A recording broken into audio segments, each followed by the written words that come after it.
You will never be a millionaire unless you do this. Car commercials are insane when you really think about it. Keep First listening. off, they try to talk like this and make it seem like buying a car is the most transformative decision of your your life. life, while simultaneously being something you just do on a whim. The whole, honey, I surprised you with a car commercial trope is especially insane because who is out there surprising their family members with a $60,000 car? For most people, that is not a surprise type of purchase. That is a sit down and deeply discuss while reviewing your budget type of purchase. SNL made a hilarious sketch about this exact commercial phenomenon a few years ago, and it is surprisingly a great peek into the topic of being car poor that we are going to talk about today. Merry Christmas, baby. Are you kidding me, Nathan? Did you seriously buy a car without asking me? For Christmas. This is a major purchase. Give the gift of Lexus and definitely talk it over first. With the average monthly car payment totaling $737 for new cars and Do you know how crazy that is? with the average monthly car payment totaling $737 for new cars and $520 for used, cars need to be seen for what they truly are. A huge financial burden that can wreck Liability. your finances if done wrong. What's ironic about all of this is in those insane car commercials and in our cultural mentality as a whole, cars are viewed as a symbol of success and freedom. Wealth. And yet, for most people, cars end up being an absolute money trap that they do not see coming. You can take that fake apology and shove it right up your hairy. So what exactly is car poor and how do we avoid the traps of being car poor? Very excited to talk about this in today's video because cars are such a huge part of people's finances and their costs can cause many people to not be able to save enough money. But for some Let me know in the comment section, by the way, wherever you're watching from,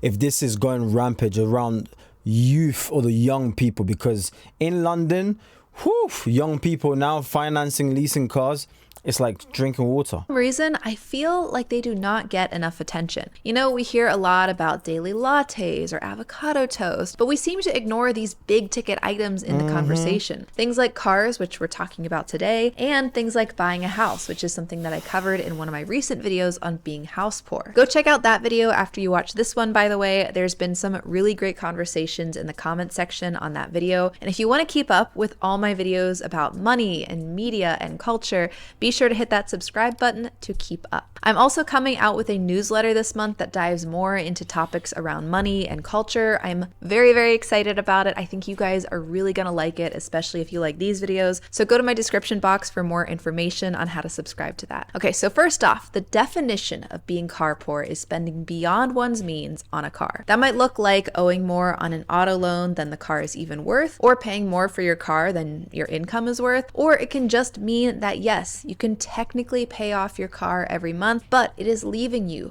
financially tight, maybe even forcing you to live paycheck to paycheck. A great example is Ross Without Geller you knowing from it. Friends. If you guys remember my financial audit of the Friends characters, you'll remember that Ross impulsively bought a red sports car for his 30th birthday. Well, when you do the math, you realize that Ross was totally car poor because of that decision. Yeah, he had a great job as a professor, making probably around $80,000 a year or around $4,500 a month after taxes. But once you account for car payments and insurance and maintenance and New York City parking, Ross was likely spending around $1,500 a month, or a third of his take-home pay, just on that car. Now, and I've got a question for you guys. Do you think that was put into the Friends series, whatever it is, by accident or intentional? Do you think somebody at the top was subliminally trying to push a message to your subconscious for people to, or the masses, to do this, or to make them find it normal? You let me know in the comment section down below. What should they like the video as well? Wouldn't it be cheaper to just stuff a sock down there? An impractical car at that. And you might be thinking, well, if he can still make his car payments, what's the problem? All right, saying he's car poor, It's a tad overdramatic. But the thing is, experts recommend keeping transportation costs under 15% of your budget. Overspending puts you at risk. If your brakes fail or a home repair pops up, you might have no financial cushion, forcing you to put expenses on a credit card. Plus, cars come with hidden costs that add up really fast. Unfortunately, too many people have no idea where their money is going, let alone how much money is going toward their car. Whoa, well now that is not true, for me at least. I, for one, know exactly where my money is going. Oh geez, that's my financial nemesis, Hat Kara. She wears hats and makes money mistakes like nobody's business. Hat Kara, do you even track your spending? Do you have a financial plan? Not exactly. It's more of a vibes-based plan. Vibes-based, gotcha. It doesn't have to be so hard. You could use today's sponsor, Rocket Money, to help you keep track of your spending. That was a smooth ad. That was very smooth. The app shows you where your money is going within your ARA. More features with premium. That's rocketmoney.com so that too many people aren't keeping an eye on their small money decisions, but the same thing is happening to big car purchases too. And I think it's worth asking why we keep on falling for the car poor traps. I mean, Reddit is chock full of car poor stories, like this one where the poster shares that they spend $1,150 a month on their truck, or this person who wrote about their $477 2018 Jeep Wrangler Unlimited, $477 a month, 10K down, 5% APR, most expensive car I've ever driven, and probably worst financial decision of my entire life so far. $1 a month payment for a Jeep, saying it was, quote, probably worst financial decision of my entire life. It's hard to read these and make sense of what was going on through these people's brains. I mean, how does over $1,000 a month of car payments ever sound like a good idea, especially for something that depreciates in value over time? The common claim is that new cars lose 10% or more of their value the minute that you leave the dealer's lot. I mean, think of all the things that you could buy with $1,000 a month. Weekend getaways, half of your rent, dinners out with friends. Or from an investing standpoint, throw $500 a month into S&P 500, and in 15 years, you would have nearly $200,000. Do 30 years instead, and you have nearly $1 million. And that is just if you decided to do a $500 a month payment instead of a $1,000 one. $500 is still a huge car payment to be tethered to. But what people don't always realize when signing on to buy or lease a car is just how expensive these suckers can really be. Going back to that SNL commercial that we showed earlier, it's easy for us to get anchored onto the due at signing cost and forget about all of the monthly payments that we're gonna have to do for years after. How much did you spend on this ridiculous car, Nathan? It was only $39.99 due at signing. $4,000. It's not that much, babe. And how much is the monthly payment? The what? Did you think this entire car costs $4,000? Uh-huh. There's a monthly payment! Yeah, but with the 0% APR, I think it's all good. APR. Do you mean APR? I'm pretty sure it's APR. Wow. By the way, APR, or APR that they're talking about, that stands for annual percentage rate, and it equals the borrowing cost for when you take out a loan to buy a car. The APR that you can get on a car loan will depend on how good your credit score is. This chart breaks down the most recent APR averages depending on your credit score, and it is jaw-dropping. Even at the best credit score level, you are still looking at around 5 to 7% interest rate. But say you have a worse off credit score, you could be looking at 15 to 20% annual interest rate. For reference, let's say that someone buys a car where there's a low down payment offered of just $1,000 due at signing, which makes the car seem like a great deal. But because of a low credit score, the buyer gets hit with an 18% APR on a $30,000 loan over the next 6 years. That means that the monthly car loan payments are around $650, and by the end of the loan, they'll have paid over $46,000 on a $30,000 car. The low upfront cost felt affordable, but the high APR makes the car way more expensive in the long run. And that's not even factoring in costs like insurance, maintenance, registration fees. Do enough digging online and you'll find plenty of people who are speaking up about how overwhelming the car expenses are, especially when they finance their vehicle. I hope you regret my decision to finance a car. I do want to de-influence you. If you are somebody who's in the process or who is looking into financing financing a influence. vehicle. That's not to say that financing your car is never the right decision. For some, it might be the only way to afford a car. But if we go down the financing route, we have to consider the terms of. Let's read that. Stuck with a 650 car note for a Honda with a 9% interest rate for 75 months because I thought my 750 credit score mattered when financing a car as a first-time buyer. The loan. Like, how long is it and what's Dark. the APR? And we have to consider whether the car that we're buying is really worth it,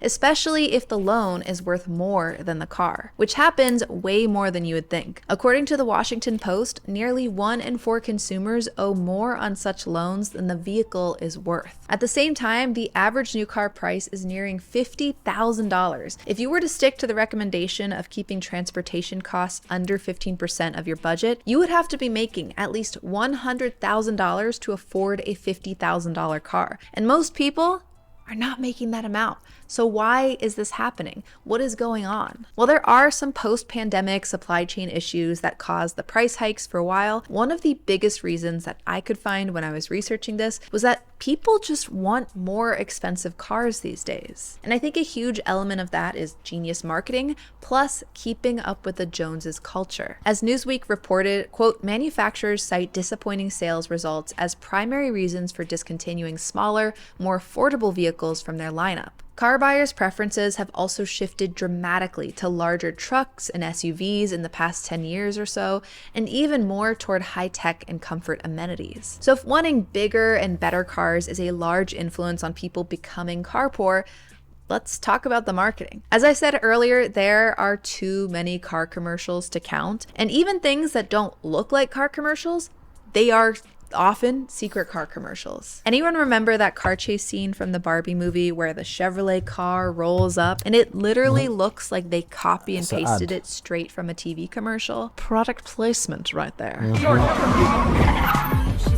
Get in! Car companies spend billions of dollars a year selling a dream, and it works. They're not just selling you a vehicle, they're selling you a lifestyle, a personality upgrade, a status symbol. Think about how car ads are almost never about practicality. They don't show you sitting in traffic or dealing with repairs. Instead, it's wide open roads, scenic views, and the feeling that this car is going to Enjoyment. finally make you someone. Dropping in this short clip from my Fake Rich Flexing Cybertrucks edition video because the marketing around the Cybertruck is one of the best examples of recent memory of ads that aren't about practicality, but about a feeling. The marketing leans heavily into the idea of dominance over nature, suggesting that owning a Cybertruck isn't just about driving, it's about commanding the environment. This kind of marketing has managed to normalize this idea that the bigger, the fancier, and the more expensive The equals better. the better. And if you settle for less, you were somehow behind. Car commercials, they don't want you to see cars for the financial burdens that they can truly be. They want you to believe that having a car is going to make you look chic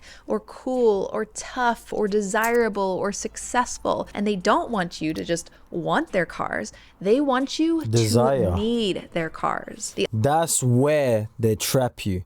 Because the moment you feel like you need something that you don't need, you're already done. And I'm pleading you right now, if you was about to buy a car, okay, that's way outside of your budget, not only think twice, just stop and don't do it. I've been there. I've owned many different cars in my lifetime, and all of them pretty much were pretty much useless. As long as something can get you from point A to point B, ideally if you can outright own it, at least that's way better, because if you need transport, right? If you don't need a car, I would suggest that you don't buy it. But your thoughts are way more important. That's what I keep telling you. I want to hear from you in the comment section down below. Have you been in a situation where you are car poor? Are you currently in a situation, or do you feel like you've been tricked, you know? You done an impulse buy and now you're stuck for a very long time and you genuinely don't know what to do? Because I know the comment section down below are definitely going to be agreeing with this video. The fastest way to being broke and staying broke is trying to look rich. Warren Buffett, great video. Like that. The person at my company with the highest income drives an old rusty Ford Focus. The rocker panels are literally falling off the car. It's inspirational. I agree. I'm currently paying off my car at an aggressive rate, while the normal payment is just over $400. I've been paying $2,000 a month. Wow. To pay off early, I'll be completely debt-free in June. What a mistake. The SNL skit is one of my all-time favorites. Finally, someone points out how insane a surprise car present really is. $200 a month for qualified buyers. Turns out almost nobody ever qualifies. I don't even need to carry on. If my honey surprises me with a car out of nowhere, they can go surprise the shop that they bought it by bringing it back. That's actually a funny comment. What can I say? If this doesn't drive the idea home that you shouldn't be buying a car or overspending on a car, I don't know what does. But anyways, to each their own. Let me know in the comment section down below. As I said, like the video, and I'll catch you guys on another one.